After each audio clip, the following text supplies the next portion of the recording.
Today's special guest is Mr. Bernard Miller from Manchester, Jamaica. He grew up on a farm and learned about agriculture and farming from his grandfather, who owned a farm in Point Hill, Jamaica. He ventured to later start farming himself on a grand scale in Spur Tree, Manchester. Upon moving to the United States, he now operates a farm on a 20-acre lot of land where he grows almost every exotic tropical fruit and vegetable imaginable. Let's hear from Farmer Miller himself. Welcome, Mr. Miller. I'm doing great. Great. Now, you were born, I'm going to go right in. You were born and raised in Manchester, Jamaica. So my first question is, I would like you to tell us just a little bit about Manchester, and then I want you to go on and tell us what life was like for you growing up as a child on a farm. Okay, well, yes, in Manchester, we're actually at Spur Tree, a place called Elliston District. Not very popular. Right. You know, my parents grew us up there. We did a lot of cows and pigs, and our main crop at the time was pimento. So we did a lot of pimento, allspice. I remember growing up on the farm, you know, taking care of the animals and stuff like that. So I just loved the farm life. Right. It's in your blood. That was something I wanted to do. For as long as you can imagine, right? Yes. So yes. What did you say Manchester was like, though? Was it? It was very quiet, very country. You know, most people have never even heard of where we are from. It's an Elliston district. Just about everyone know each other. Yes. It was very friendly. Everyone knew each other. It was just a little family place. Nice. Not many people lived there. If you see if somebody passed through there, they got lost. They weren't trying to find anywhere. They just got lost. That's how they ended up there. It sounds great. It sounds like a very tranquil and peaceful life. I love it. There. Yes. Wonderful. Now, as an adult, you tried farming on a grand scale, you say, in Spur Tree, Manchester. Now, how did that work out for you? Well, you know, farming is tough in Jamaica. Very, very tough. You have a lot of issues with, you know, people just want to take stuff. It was very difficult to get labor. Very difficult transportation. It was very expensive. And I was growing mostly pimento, bongo peas, pumpkin, and sometimes we just had a lot of challenges. Yeah. So, and I had boats, a lot of boats. Actually, 1,500 boats. You know, that is going to attract a lot of people. Yes. So, that's a lot of curry. Came and made the problems. You have to sit there and watch them every day. Yeah. And even when you do, you're still gonna have issues. So I eventually gave up on that and decided to come here and do something where I have less of those type of challenges. Yes. And it's been going great so far. So that's interesting. So you're saying goats were very difficult to manage, huh? Goats were fine. It's the people. Oh, it's the people.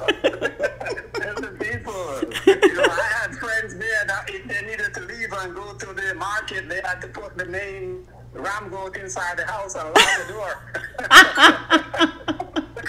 That's too funny. Oh my goodness. The goat inside the house, lock the door. Yeah. Come back and see him. All right, so that goat will be gone and curried, right? Yes, I had a lot of those issues, so I gave up on it. Okay, I understand. All right, now when you decided to migrate to the USA, you also had this wonderful idea of starting a farm in Fort Pierce, Florida. Can you tell us about that? Yeah. Well, what happened was I went to college like in Georgia and lived there after I graduated and built a family there.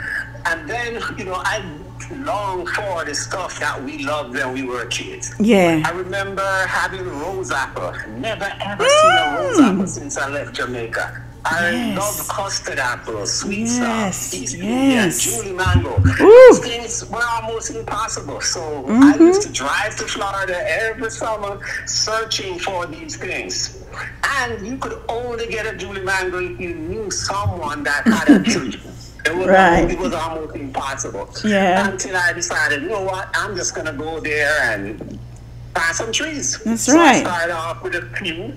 Then I get to maybe 10 plants, then I get to 100 plants, 500, then I get to 1,000. We just start growing and growing and growing. Yes. So now we probably have, estimate 6,000 plants.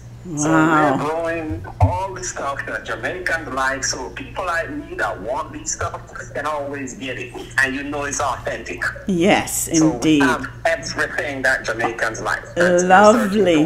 Lovely.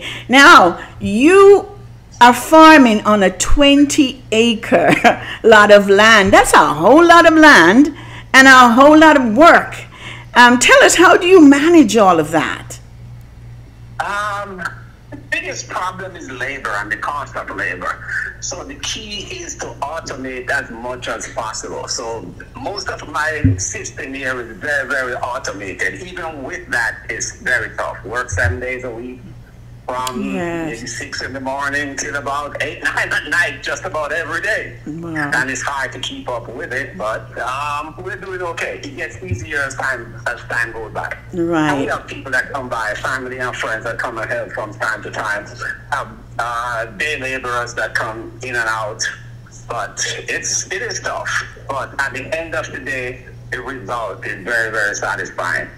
Now we have huge amount of Scotch bonnet pepper plants, St. Okay. Elizabeth scallion, we have blue plum, that- persimmon, which normally the Jamaicans Yes. are not familiar with. You also told me when I was there that your son helps you, right? One of your sons. Yes. Yes, he flies down here about every other weekend. Where does he come from? From Georgia. From Georgia. From Georgia. Flies down on a Thursday or Friday night and flies back up on a Monday. That's dedication. That's great. Yes, you could. Oh yes, I'm very, very proud of him. Yes, and I'm glad you And have he's help. always worried about me out here working by myself, so he's gonna Yes. come even when I tell him he doesn't need to. Yes, yes, that's wonderful. I'm glad to hear that. And I've been there, so I see how big that place is and how much work it entails. Now look, I love tropical fruits and vegetables, especially Jamaican fruits and vegetables. And it was such a pleasure visiting your farm last month, and you were kind enough to take me and Miss Marcia around. She's been there several times, though, to see everything. Now, would you share with our audience some of the various fruits and vegetables? I know you started to talk about some of them, but I know there are more than we can even count. So can you go through some of them for us? Okay. Our main crops, and that's the reason we started the farm, was Yes. mangoes and sweet sop, custard apple, neaseberry, those main reasons we started. So right now we have about 150 varieties of mangoes, Oh my most gosh. of which most of us have never heard of. Yeah. But when you start getting into it, you start to find that East Indian and Julie may not be your favorite. What?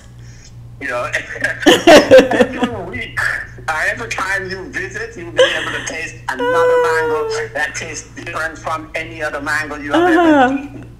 We have ice cream, coconut cream, fruit punch, Karen Mitchell, pineapple pleasure. What? If you love coconut, we got coconut cream. We got combinations of different mangoes. Oh One of my my favorites, gosh. my favorites are East Indian, Julie, and Bombay.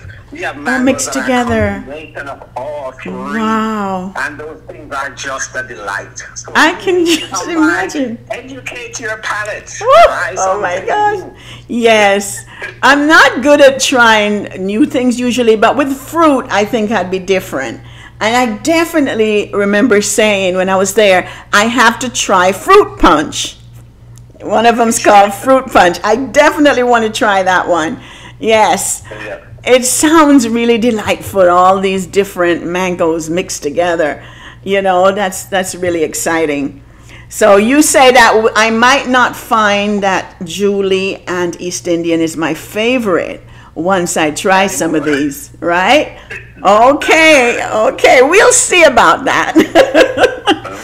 All right. Now, when is the best time of year for our visit for your listeners rather to visit your farm and to get their favorite fruit and vegetable? What do you say is the best time of year?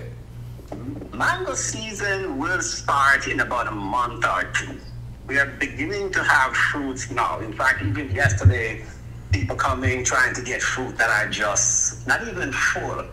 They make jams, and these are people from other countries, like especially from India.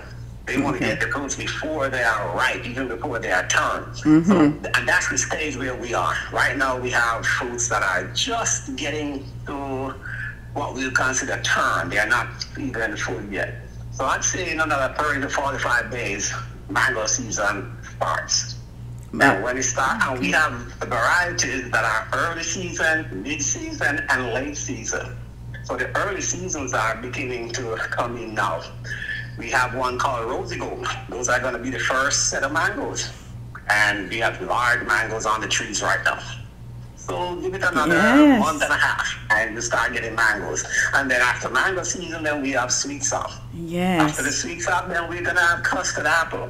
And in the winter time, this one is going to be new for most of us. We're going to have persimmons. Oh. Okay. Yes. And you have the fruit and the plant, correct? Yes. So they can purchase both. And you try the fruit, and if you love it, you can take home a pound with you. Okay, lovely. Now, you said did you say you sell by the pound or the fruit? Is going to be sold by the pound. We find that that's the normal here, and it's probably the best way to go. So we're going to be doing it by the pound. By the pound. We're going to share. That was, the whole idea behind this business was that we lived in Georgia, coming from New York, New Jersey area, and people up there want these stuff, so we're going to be packaging them and shipping them up north. Wonderful. That was the main idea, to pack them and ship them up north. Yes. And it's not just mangoes, is it? So tell us about some of the other fruit or vegetables that you have available. Okay, right now we have callaloo. Lots of callaloo. We cut callaloo every day. All right. So we have different varieties of callaloo. We have the big leaved one, the cow tongue callaloo. Then we have the yellow but the red stem one. Who knew? A lot of people like that because of the flavor. So we have a few different varieties. We even have callaloo that's completely red. And the people from the Far East, that's what they want. When they come in, my gosh, they want all the red callaloo. So what? Now, we have scallions. Yes, so you see many different varieties of callaloo. How many do you think? Callaloo every day. How many do you have? How many different varieties of callaloo do you have? We have about 6 different varieties. We don't have names for them. So a person would come and they said, I want the red one. Stem callaloo. Okay. And we have a bed that's just red stem callaloo. Then we have some that is blood red. The entire callaloo is red. That is different, From the Far East, that's what they like. Wow. Then we have every type of banana and planting that I've ever heard of I could find. We imported the suckers all the way from Thailand. So we have hundreds of different type of bananas and planting trees. Oh my gosh. And we have a lot of oranges, but those are mostly Florida. One minute, let's go back to the bananas. Did you name the bananas? Or I have the names of them, but when they planted them, the planters, they got them mixed up. So now I can't tell what is which until they actually bear fruit. Oh my gosh. They born fruit already. You're going to have to come up with a name. You're going to have to come up with some names. We had one in our little country, duck fruit, that we call Chinese banana. I don't know if what they call them in other places. The little ones, right? Yes, we got a lot of that last the last couple of months. So we have those little tiny ones. Then we have some huge fat bananas. I don't know what they're called. Wow. Then we have some that is just completely red. So we have all kinds of bananas. And when are the bananas? When are they We don't ready? have a season. No season. Okay. We're expecting we had bananas a couple months ago. Okay. During the Okay. winter time, none. So now the trees are starting to shoot again. All right. So we are new to the area, so I can't tell you exactly when they're gonna have coming. That bananas. sounds like fun, though. Yes. Yes. And the whole idea is, hey, try something new, try Yes. something different. Yes, indeed. Yes, Yeah. indeed. All right. You were telling me about other fruits. I stopped you to talk about bananas. Well, Go on. okay, I was just walking by and I see we have the OTP apple, Ethiopian Yes. apple. We have those. I want Yes. one. Lots of those. I We want- have the trees by the hundreds. Oh my gosh. Then we have the June plum, Howard June plum. Yes. 3 June plums weigh a pound. So they are huge June plums. Oh, they must be huge. Yes. Yeah. And Lovely. those, we just picked out the best of the best and propagate those. Oh, delicious. You know, you're making us hungry. I know anyone listening is. Go Then on. we have the sweet sop mixed with the sour sop. The cross between the Yes, sweet that's sop and right. the sour That's sop. right. That became one of my favorite foods for a while. Mm-hmm. Those are popular in some South American countries. They call them cherimoya. And then we crossed that again with the sweet sop, and now we have the atimoya. We have a whole bunch of those, and those are just delightful. Oh. In some place they call them the god fruit. Oh my goodness. They must be good, huh? Yes. We have a whole bunch of those here. I can just hear the passion in your voice that you love what you're doing. And I love talking to people like you who really loves their work. But go on. Yes. What else we have over there now? But of course, I mentioned the custard apple. Yeah. Even with the custard apple, we have a few varieties. We have the red one. We have the ones that are like, as if you're eating ice cream. Oh, it's like good. ice cream on a tree. Ooh. Just cut it open, get a spoon, and you enjoy it. But more nutritious, I hope, than ice cream. I love ice cream. Delicious. All right, now listen, I want you to give us your contact information and the address, if you don't mind, for those who would like to visit, like myself again. Yes, we are at, the phone number is 678-458-6257. That's 678-458-6257. Excellent. We are in Fort Pierce, and the address is 18995 Orange Avenue, Fort Pierce. Okay. 30529. Now, there's a huge Jamaican flag at the gate, so you Can't miss it. Can't miss us. Can't miss it. Oh my God! Talks about it. Oh my gosh. Now, Yeah, some people thought it was a little intimidating to put up that sign there way out there, but Hey. the sign's going up. This is Jamaica Farms. all things Jamaican, right? You know, and it's good to know that the world loves Jamaica. You know, they do, and things Jamaican, because we are really truly worldwide, whether it's food or music or entertainment, whatever you can think of, we're known. Yes. So once you put that flag up, everybody's like, let's check it out. A Now, lot of people just stopped by and said, hey, we saw the flag. And it's about the flag. It's about the flag. Who knows? Usain Bolt might be there. Who knows? You know, that is really fun that people will just stop because of the flag, and we've seen that all over the world. You know, that wherever you put up that flag, you know, and I wish Jamaicans were as proud of themselves as as I am, as you are, you know, because we really have a lot of good things to share, you know, for the most part, and we need to focus on it. I think it's happening.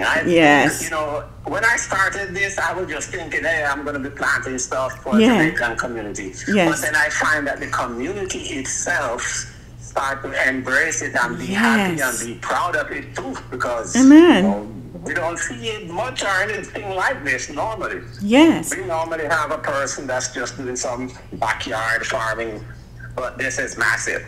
It is massive. And you are... Sugar apple Go on. is a couple thousand. Yes. I'm talking maybe 5,000. Well, I use the word sugar apple, but sweet sop. Yes. We got like 5,000 sweet sop trees. And they're going to be bearing sweet sop this Wonderful. year.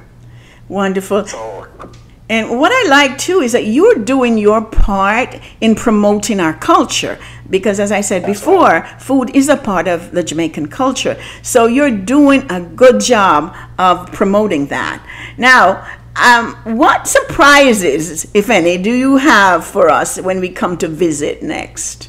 Any surprises? I'm coming in next month. you know, when my friends come here, at least those who have visited before, Yes. the first thing they do is park their car and walk down to the sugarcane section. And they want to cut one of those, remember Okay. how striped sugarcane? Yes. So they park their car right straight to the sugarcane. I haven't tried something like this in a while. Oh So my they go straight goodness. to the sugarcane. Yes, I love So sugar cane. It's hard to keep, it's hard to keep the sugar canes because they cut them so fast. I that know. I planted a lot more, but still, we're cutting sugar canes almost every day. Wonderful. Okay, so that's a surprise you have ready for us when we come, right? Then yes, a month or so from now, then you'll be delighted in tasting the different varieties of mangoes that we have. You mentioned that one called, was it coconut something? What did you say? Coconut cream. You didn't mention that one when I came last time. Is that a new one? Well, we have them, and we have them, bearing fruit right now. What? I missed haven't that had one. a chance to sometimes even mention a lot of them because we have over 150 varieties, and sometimes you just don't even remember the names. I got some that came, directly from India. I got some from the Philippines, and they got all these different names that sometimes I don't know how valuable it is to mention the names. Well, does it taste like coconut, the coconut cream mango? Does it have... Yes. There are a lot of people who say that that's their favorite. Wow. And then there's an ice cream mango that they say that's their favorite. So each person have their favorite. I think it has a lot to do with, what you grew up on. Because Yes. people say, man, there's nothing better than an ice cream mango. I And can- the other guy will tell you there's nothing better than a Julie mango. Exactly. So Guess what I do? I give everyone what they want. what they want. So there's a taste for everyone. There's a mango, there's That's a right. fruit for everyone, and vegetable too, because you do a lot of vegetables too. So thank you, Farmer Miller, for the wonderful work you're doing by producing fruits and vegetables that tantalizes our taste buds, and more than anything, remind us of home. I truly look forward to visiting your farm again soon. So thank you so much. God bless you. All right. Thank you for coming on. Thank you so much. And make sure to visit this farm, Jamaican Farms in Fort Pierce. God bless you. Thank you. All right. Thank you. All right, love. Bye-bye.